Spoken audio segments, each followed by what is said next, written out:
Здравейте! В това видео ще направим видео на тема съкратена формула за намиране на корени на квадратно уравнение. Тук пак ще ви покажа формула за намиране на квадратно уравнение, но само при едно условие, което ще ви го кажа след малко. Така че, преди да започнем, харесайте видеото, абонирайте се за канала, ако още не сте го направили, и можем да започваме. Сега, нека да имаме, например, уравнението x на втора плюс 6x плюс 9 равно на 0. Това пример, че го дадох и в миналия клип, но просто за това се сетих. Така.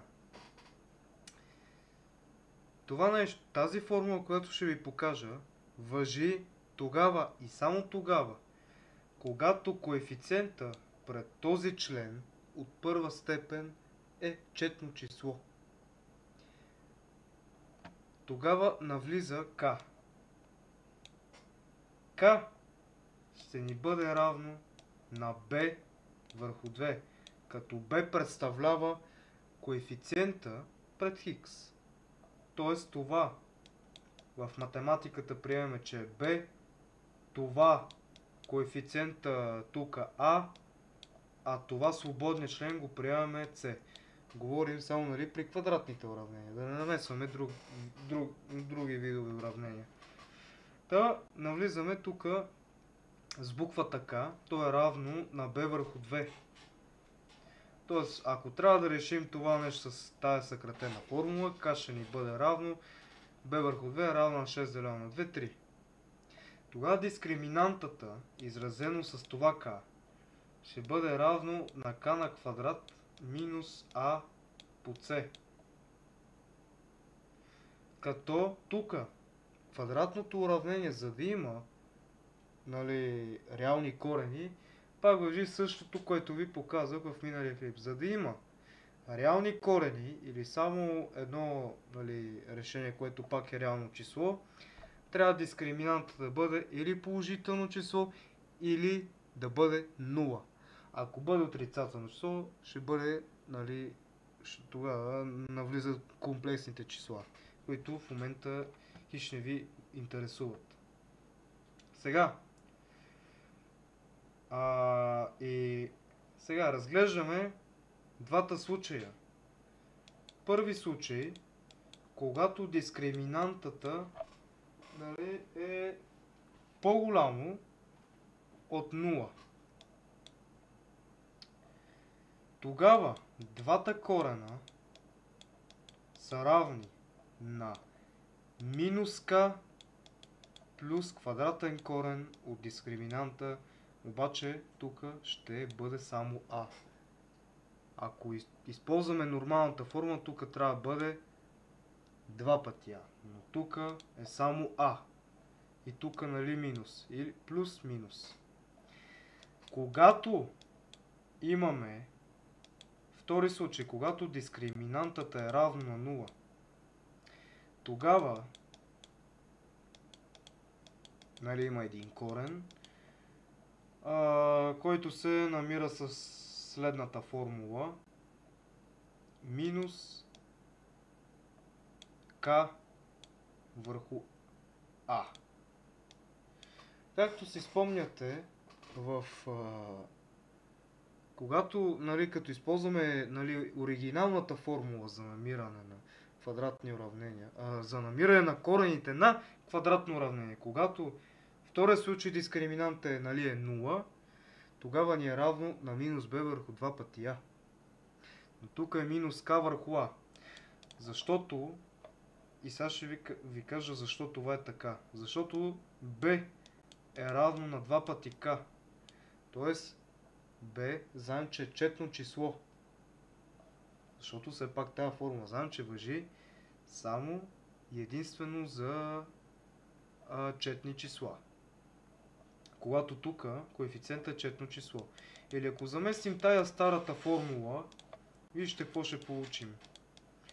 равно на минус b върху 2 пъти a, което като го заместим се получава минус 2 пъти k върху 2 пъти a, съкращаваме двойките и се получава минус k върху a. Направихме едно доказателство на това, защото все пак е лесно и кратко. А пък за това ще го направим в отделен клип, защото пак не е много лесно и ще отнеме много дълго време. Третия случай, когато дискриминантата е по-малко от 0 или по-точно е отрицателно число, не ни вълнува. Общо взето това трябва да знаете. Но да ви дам един съвет. Не бъркайте съкратената формула с оригиналната формула.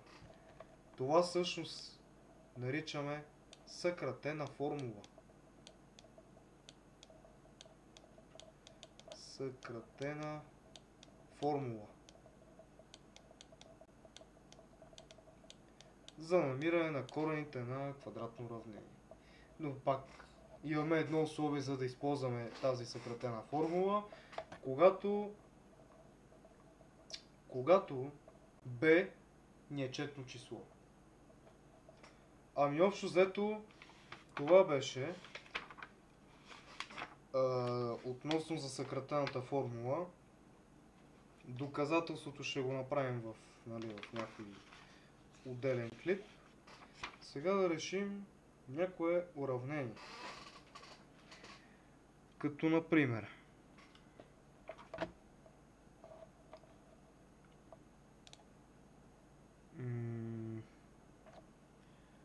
чудя се кое. Айде ето това. 5х на втора минус 8х минус 4 равно на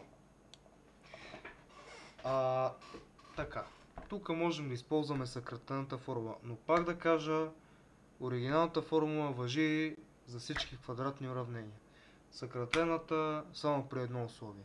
Така че тук, дали ще използват в случая това уравнение, дали ще използвате съкратената формула или оригиналната формула, няма значение. Но целта на тази съкратена формула е за да ни бъде по-удобно и да не изписваме толкова много. Сега, първо k ще ни бъде равно на b върху 2. Равно на минус 8 върху 2 равно на минус 4. Сега вече можем да намерим дискриминантата. То винаги си е b на втора минус 4ac. Или в случая, като заместим, получава минус 4 на втора степен, минус 4 по 5 по минус 4. Или тук ще получим, че 25 глупости 16 плюс, тук защо имаме плюс? Защото тук в случая имаме произведение на две отрицателни числа и знаете, че когато имаме минус отрицателно число по отрицателно число, винаги е равно на положително число. И тук в случая се получава, само да не... Чакайте! Ето, виждате, че аз се обърках. Затова не се обърквайте. Аз почнах да използвам оригиналната форма, но това всъщност тази форма трябва да използваме. То е равно на минус 4 на втора степен, минус 5 по минус 4.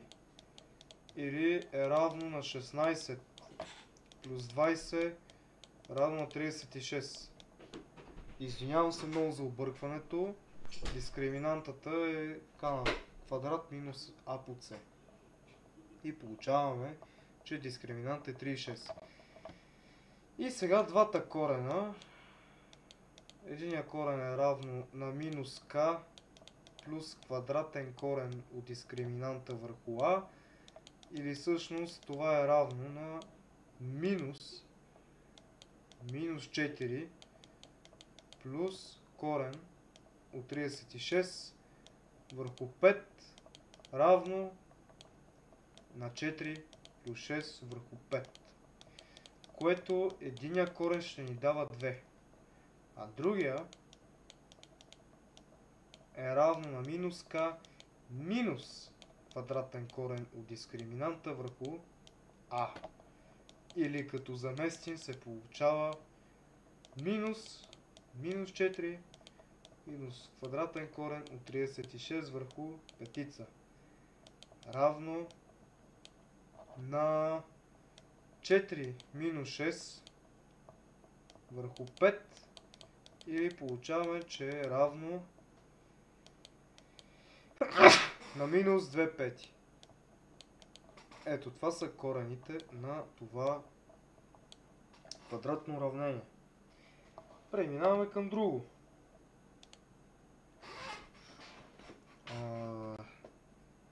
Кое да бъде то? Айде, ето това.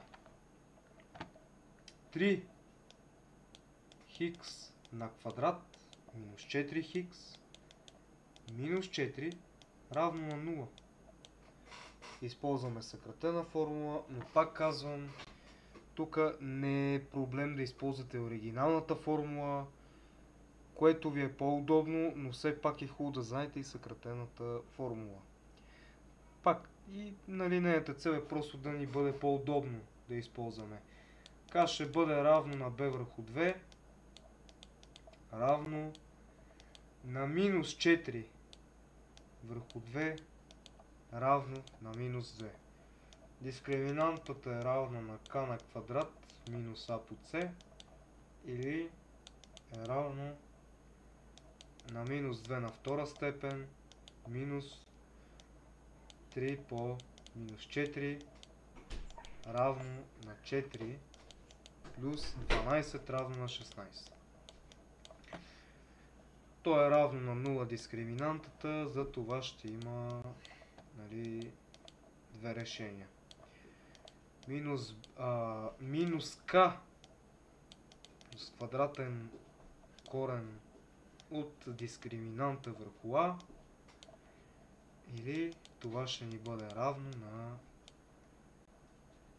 минус 2 плюс квадратен от 16 върху 3 равно на 2 плюс 4 върху 3, или намираме, че единия корен е равно на 2. Другия корен ще бъде равно на минус k минус квадратен корен от дискриминанта върху a, или ще бъде равно на минус 2 минус корен от 16 върху 3 равно на 2 минус 4 върху 3, или получаваме, че другия корен е равно на минус 2 трети. Ето, това са корените на това квадратно уравнение.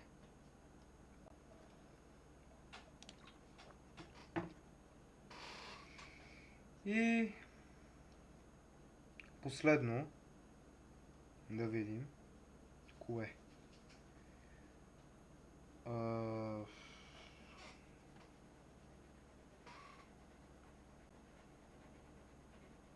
Айде, ето това.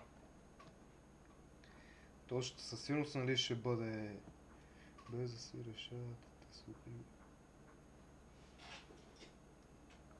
Корен от 5 по хикс на втора плюс 4 хикс минус корен от 5 равно на 0. Това, нали, е по-трудно, защото тук ще си имаме работа с ирационални числа. Тук нарочно записах точица, защото това са задачи от книгата за ученика. И просто те, за разлика от мен, те в сборника не са го написали с точицата умножението.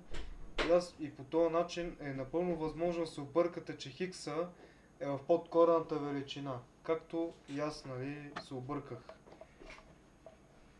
Сега К ще бъде равно на b върху 2, равно на 4 върху 2, равно на двойка. Или дискриминантата е равна на k на квадрат минус а по c. Или това е равно на 2 на втора минус корен от 5 по минус корен от 5. Или се получава, че дискриминантата е равно на 4 плюс 5 равно на 9.